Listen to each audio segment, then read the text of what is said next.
Well, hello pre-algebra and welcome to another week. So, this week we're looking at solving inequalities. Last week we looked at what inequalities were in comparison to equalities, so equations. Here, we're solving with them. Now, ladies and gentlemen, the steps to solve inequalities will look incredibly familiar, as they are the exact same steps for solving equations with just one or two things to keep in mind. So let's start with solving an equation just so we can refresh our memories. The equation we'll start with for our example here, let's go ahead and pick a different color. Let's go with blue. X plus 4 equals 7. So ladies and gentlemen, this is an equation. We want to solve it. How do we solve it? Well, we undo the operation that's there. Our operation is addition. So we undo addition with subtraction. Subtract by 4 on both sides. Our value of x is equal to 3. So, ladies and gentlemen, the only thing that's changing is the center symbol.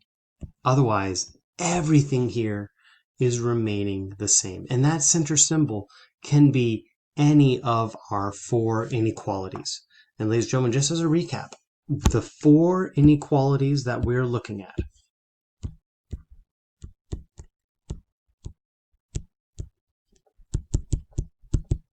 are less than,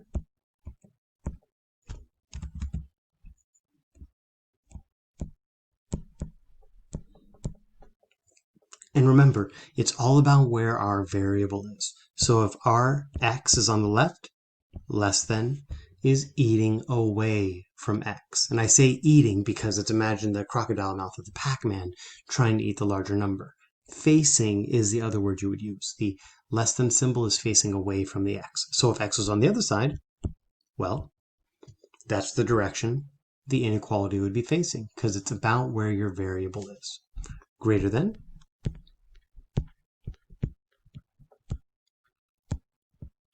Here, it wants to face the x because the x is bigger, so you want to eat it. And so, if x is on the other side, the inequality is also going to try to eat the x. And then the other two is less than or equal to.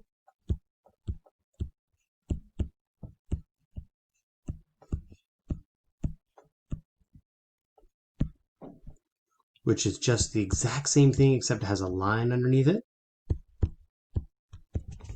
And ladies and gentlemen, the key piece to remember here is that if it has the line underneath it, if it's less than or equal to, it means that it's also including the value as part of the solution. It's not just looking at less than or greater than excluding the number, it's including. And so greater than or equal to is the last one.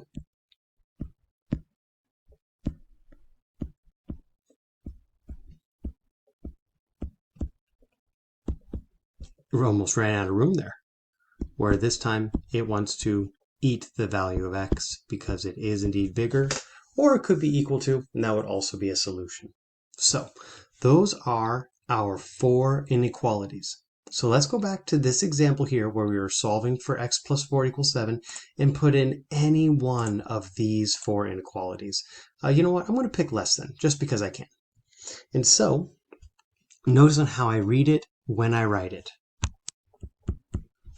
X plus 4 is less than 7. And so it's facing away from the x because the x is going to be smaller than our 7. But it is not by itself yet. We're not solved for x yet. So in order to solve, we need to subtract by 4 on both sides, which gives us our value of x. And on the other side of our inequality, 7 minus 4 is 3. So, ladies and gentlemen, what things do you have to pay close attention to and care about? The fact that this x solved just like normal in order to get the 3, and our inequality, when we're adding and subtracting, doesn't do anything weird.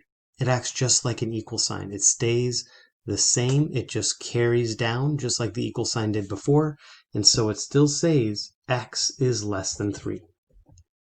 So when you guys look at doing our quiz and doing the practice, these Inequalities are going to be a central part of that practice, knowing what direction the inequality is facing and being able to type or select based off the type of the question what the correct answer is. And so being able to write the inequality and write the number are the two essential skills we're looking at.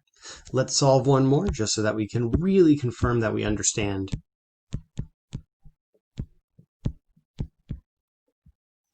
So let's pick different numbers this time. What's your favorite number? Well, I know 7 is a common favorite number, but you know what? I bet 9 is at least someone's favorite number. So let's do x minus 9, and then let's say that's going to be greater than or equal to negative 17. I'm sure 17 is another person's favorite number as well. So first things first, we're subtracting by 9. So how do we solve that? Well, we add by 9. Addition undoes subtraction. So add by 9 on both sides. So we have our value of x.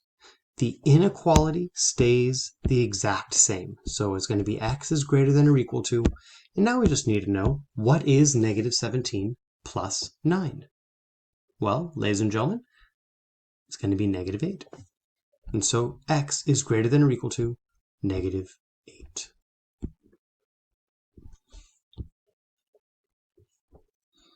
And there you have it. So, ladies and gentlemen, the inequality stays in the same direction, looks the exact same.